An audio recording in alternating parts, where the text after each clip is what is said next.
Hi all. So ಇವತ್ತು ನಾವು ತಲಕಾಡ್ಗೆ ಹೊರಟಿದ್ದೀವಿ. So ನಾನು, ನನ್ನ ಹಸ್ಬೆಂಡ್, ನನ್ನ ಅಕ್ಕ, ನನ್ನ ಭಾವ, ಹಾಗೆ ನನ್ನ ತಂಗಿ ಗಂಡ ಎಲ್ಲರೂ ಇವತ್ತು ಟ್ರಿಪ್ ಹೊರಟಿದ್ದೀವಿ, one day outing. So after a long time ನಾವು ಈ ಥರ ಸ್ಪೆಂಡ್ ಮಾಡ್ತಿರೋದು ಫ್ಯಾಮಿಲಿನಲ್ಲಿ. ಸೊ ಈಗ ಇಂಟ್ರೊಡ್ಯೂಸ್ ಮಾಡಿಸ್ತೀನಿ. ಸೊ ಇವರು ನನ್ನ ಹಸ್ಬೆಂಡ್ ಆಕಾಶ್ ಅಂತ ಹೇಳಿ. ಸೊ ಬ್ಯಾಕ್ ಸೈಡ್ ಇರೋದು ನಮ್ಮ ಅಕ್ಕ, ಭಾವ ಆ್ಯಂಡ್ ಕಿರಣ್. ಸೊ ನಾವು ಇಷ್ಟು ಜನ ಇವತ್ತು ತಲಕಾಡ್ಗೆ ಔಟಿಂಗ್ ಹೊರಟಿದ್ದೀವಿ. ಸೊ ಹೋಗ್ತಾ ದಾರಿ ಮಧ್ಯದಲ್ಲಿ ತಿಂಡಿ ಮಾಡ್ಕೊಂಡ್ವಿ. ತುಂಬ ವರ್ಸ್ಟ್ ಆಗಿತ್ತು, ಬಟ್ ದಟ್ಸ್ ಓಕೆ, ಹೇಗೋ ನಿಭಾಯಿಸಿದ್ವಿ. ಆ್ಯಂಡ್ ಟಿಫನ್ ಮುಗಿಸ್ಕೊಂಡು ನೆಕ್ಸ್ಟು ನಾವು ಮೂವ್ ಆಗಿದ್ದು ತಲಕಾಡ್ ಕಡೆಗೆ. ಆನ್ ದ ವೇನಲ್ಲಿ ನಾವು ಬೇಲ್ಪುರಿ ತಿಂದ್ವಿ, ಫ್ರೂಟ್ಸ್ ತಿಂದ್ವಿ. ಸೊ ಥ್ರೂಔಟ್ ದ ಜರ್ನಿ ಸ್ವಲ್ಪ ನಮಗಿರಲೇಬೇಕು ಅದು ಇದು ಅಂತ ಹೇಳಿ. And finally we reached Talakad.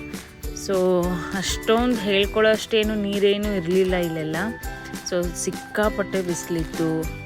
And ಈ ಸಮ್ಮರಲ್ಲಂತೂ ತಲಕಾಡ್ಗೆ ಹೋಗೋದು ಬ್ಯಾಡ್ ಐಡಿಯಾ. ಬಟ್ ನಾವು ಶಿವರಾತ್ರಿ ಸ್ಪೆಷಲ್ಗೆ ನಾವಲ್ಲಿ ಹೋಗಿದ್ವಿ, ಪಂಚಮುಖಿ ಟೆಂಪಲ್ನ ನೋಡಲಿಕ್ಕೆ. ಸೊ ನೀವು ನೋಡ್ತಾ ಇರ್ಬೋದು ಎಷ್ಟು ಬಿಸಿಲಿದೆ ಅಂತ ಇಲ್ಲೇ ಗೊತ್ತಾಗುತ್ತೆ. ಆ್ಯಂಡ್ ಈ ಮರಳಲ್ಲಂತೂ ಬರೀ ಕಾಲಲ್ಲಿ ನಡೆಯೋದಕ್ಕೆ ಸಿಕ್ಕಾಪಟ್ಟೆ ಅಂತೂ ನಾವಂತೂ ರಿಸ್ಕ್ ಆಯಿತು. ಬಟ್ ಸ್ಟಿಲ್ ಫೈನಲಿ ಆಟ ಆಡಲಿಕ್ಕೆ ಅಂತ ನೀರಿಗೆ ಹೋದ್ವಿ. ತುಂಬ ನೀರು ಏನೂ ಅಷ್ಟಾಗಿ ಇರಲಿಲ್ಲ. ಆ್ಯಂಡ್ ಆರಾಮಾಗಿ ನಾವಿಲ್ಲಿ ವಾಕ್ ಮಾಡಿಕೊಂಡೇ ತೀರ ಸೇರ್ಬೋದಾಗಿತ್ತು. ಸ್ವಿಮ್ಮಿಂಗೆಲ್ಲ ಅಷ್ಟೊಂದೇನು ನೀರಿರಲಿಲ್ಲ. ಆ್ಯಂಡ್ ದಡದಲ್ಲೇ ಮೀನೆಲ್ಲ ಕಾಣಿಸ್ತಿತ್ತು. ಇದರಲ್ಲಿ ನೀವು ನೋಡಬಹುದು, ಮೀನೆಲ್ಲ ಹಾಗೆ ಕಾಲಿಗೆ ಸಿಗ್ತಿತ್ತು, ಪುಟ್ಟ ಪುಟ್ಟ ಮೀನುಗಳಿತ್ತು. ಆ್ಯಂಡ್ ನಾನು ನನ್ನ ಹಸ್ಬೆಂಡು ಫಾರ್ ಲಾಂಗ್ ವಾಕ್ ಹೋದ್ವಿ ನೀರಿನಲ್ಲಿ. ಆ್ಯಂಡ್ ಅದಾದಮೇಲೆ ಜಸ್ಟು ನಾವಲ್ಲೇ ನಿಂತ್ವಿ. ಬಟ್ ಕಿರಣ್ ಆ್ಯಂಡ್ ನನ್ನ ಹಸ್ಬೆಂಡ್ ಅವರಿಬ್ಬರು ಸ್ವಿಮ್ಮಿಂಗೆಲ್ಲ ಮಾಡ್ಕೊಂಡು ಬಂದರು ಆಮೇಲೆ. ಆ್ಯಂಡ್ ನಾನು ನಮ್ಮ ಅಕ್ಕ ಹೀಗೆ ಟೆಂಪಲ್ ವಿಸಿಟ್ ಮಾಡೋದಕ್ಕೆ ಪಾದನಡಿಗೆಯಲ್ಲಿ ಸ್ಟಾರ್ಟ್ ಮಾಡಿದ್ವಿ ಮರಳಲ್ಲಿ. ಆ್ಯಂಡ್ ನಾವು ಆಲ್ರೆಡಿ ಟಯರ್ಡ್ ಆಗಿಬಿಟ್ಟಿದ್ವಿ, ಸಿಕ್ಕಾಪಟ್ಟೆ ಎಕ್ಸಾಸ್ಟೆಡ್ ಅನ್ನೋ ಥರ ಇತ್ತು.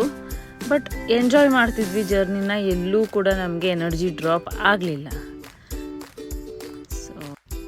ಸೊ ಜರ್ನಿ ಅಂತ ಅಂದಮೇಲೆ ಟಯರ್ಡ್ ಆಗೋದು ವೆರಿ ಕಾಮನ್. ಆ್ಯಂಡ್ ನಾವು ಸಿಕ್ಕಾಪಟ್ಟೆ ವಾಕ್ ಮಾಡಿದ್ವಿ ಆಲ್ರೆಡಿ. ಸೊ ಹೀಗೆ ನಾವು ಫಸ್ಟ್ ಟೆಂಪಲ್ಗೆ ಹೋಗೋಣ ಅಂತ ಹೇಳಿ ಎಲ್ಲರೂ ಹಿಂಗೆ ಹೊರಟಿದ್ವಿ ದಾರಿ ಮಧ್ಯದಲ್ಲಿ. ಫಸ್ಟ್ ಇಲ್ಲಿ ನಮಗೆ ಸಿಕ್ಕಿದ್ದು ಪಾತಾಳೇಶ್ವರ ದೇವಸ್ಥಾನ. ಸೊ ಇಲ್ಲಿ ನೋಡ್ತಿರ್ಬೋದು ಕಿರಣ್. ಸೊ ನನ್ನ ತಂಗಿ ಹಸ್ಬೆಂಡ್ ಇವರು. ಪಾಪ ನನ್ನ ತಂಗಿಗೆ ಪಾಪು ಆಗಿರೋದಕ್ಕೆ ಇವರು ಸಿಂಗಲ್ ಆಗಿ ಬಂದಿದ್ದಾರೆ ನಮ್ಮ ಜೊತೆಯಲ್ಲಿ. ಬೋರ್ ಆಗ್ತಿರ್ಲಿಲ್ಲ ಅಂತ ಅನ್ಕೋತೀವಿ, ಆ್ಯಕ್ಟಿವ್ ಆಗೇ ಇದ್ದರು ಥ್ರೂಔಟ್ ದ ಜರ್ನಿ. ಸೊ ಎಲ್ಲರೂ ಪಾದನಡಿಗೆನಲ್ಲೇ ಹೋಗ್ತಿದ್ವಿ. ಸಿಕ್ಕಾಪಟ್ಟೆ ಬಿಸಿಲಿತ್ತು, ಬಟ್ ಆದರೂ ಕೂಲಾಗಿತ್ತು. ಅಲ್ಲೇ ಹಾಗೆಯೇ ಒಂದಷ್ಟು ಫೋಟೋಸ್ನ ಕಲೆಕ್ಟ್ ಮಾಡ್ಕೊಂಡ್ವಿ ಅಲ್ಲಿ. ಸೊ ಇಲ್ಲಿ ನೋಡ್ಬೋದು ನೀವು, ಪಾತಾಳೇಶ್ವರ ಟೆಂಪಲ್ಲಿಗೆ ಹೋಗ್ತಿದ್ದೀವಿ. ಬಟ್ ಇನ್ಸೈಡ್ ನಮಗೆ ಫೋಟೋ ವಿಡಿಯೋ ಎಲ್ಲ ಅಲೋ ಇಲ್ಲ. ಸೊ ಅವ್ರ ರೂಲ್ಸ್ಗೆ ನಾವು ರೆಸ್ಪೆಕ್ಟ್ ಮಾಡಬೇಕಲ್ವ. ನಾವು ಕೂಡ ಅಲ್ಲೆಲ್ಲ ದರ್ಶನ ಮಾಡೋವಂಥ ಟೈಮಲ್ಲಿ ಎಲ್ಲೂ ಕ್ಯಾಪ್ಚರ್ ಮಾಡಲಿಲ್ಲ. ಆ್ಯಂಡ್ ನನ್ನ ಹಸ್ಬೆಂಡು ಮದುವೆನಲ್ಲಿ ತೋರಿಸಿದ್ದು ಸಾಕಾಗ್ದು ಅಂತ ಇಲ್ಲೂ ತೋರಿಸ್ತಿದ್ದಾರೆ ಅರುಂಧತಿ ನಕ್ಷತ್ರನ. ಜಸ್ಟ್ ಸುಮ್ಮನೆ ವೀಡಿಯೋಗೆ ಪೋಸ್ಟ್ ಕೊಟ್ಟಿದ್ದು ನಾವು ಅಷ್ಟೇ ಅಲ್ಲಿ. ಹಾಗೆ ನೋಡ್ಬೋದು ಟೆಂಪಲ್ ತುಂಬ ಚೆನ್ನಾಗಿತ್ತು. ಬಟ್ ಗ್ರೀನರಿ ಇದ್ದಿದ್ರೆ ಇನ್ನೂ ತುಂಬ ಚೆನ್ನಾಗಿರ್ತಿತ್ತು ಅಂತ ನನಗೆ ಅನ್ನಿಸ್ತು. ಸೊ ನಮ್ಮ ಕೈಯಲ್ಲಿ ಎಷ್ಟಾಗುತ್ತೋ ಅಷ್ಟು ಶೂಟ್ ಮಾಡಿದ್ದೀವಿ. ಸೊ ಒಳಗಡೆ ನಮಗೆ ಬಿಲ್ವ ಪತ್ರ ಎಲ್ಲ ತೊಗೊಳಲ್ಲ, ಎಲ್ಲ ಇಲ್ಲೇ ಹಾಕೋದು.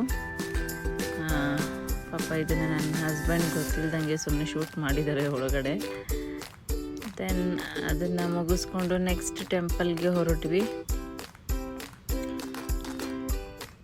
ಸೊ 1 by 1 5 ಟೆಂಪಲ್ಗಳನ್ನು ಹಿಂಗೇನೆ ವಿಸಿಟ್ ಮಾಡ್ತಾ ನೋಡ್ತಾ ಹೋದ್ವಿ. ಆ್ಯಂಡ್ ತಲಕಾಡ್ಗೆ ಇದು ಹೋಗಿರೋದೇನು ಫಸ್ಟ್ ಟೈಮ್ ಅಲ್ಲ. ಬಟ್ ನಾವು ಅವಾಗ ನೋಡಿದ್ದಕ್ಕೂ ಇವಾಗ ನೋಡಿದ್ದಕ್ಕೂ ಲಾಟ್ ಆಫ್ ಡಿಫ್ರೆನ್ಸಸ್ ಅಂತೂ ಇದ್ದೇ ಇತ್ತು. ಆ್ಯಂಡ್ ನೀವು ನೋಡ್ಬೋದು ಇಲ್ಲಿ ಹೇಳ್ಕೊಳ್ಳೋ ಅಂಥ ಜನನೂ ಅಷ್ಟೇನೂ ಇರಲಿಲ್ಲ. ಈಸಿಯಾಗಿ ದರ್ಶನ ಎಲ್ಲ ಆಯಿತು, ಕ್ರೌಡ್ ಇರಲಿಲ್ಲ, ಆರಾಮಾಗಿ ಕೂತ್ಕೊಂಡು. ಸೊ ಇವತ್ತಿನ ವ್ಲಾಗ್ ಇದಾಗಿತ್ತು.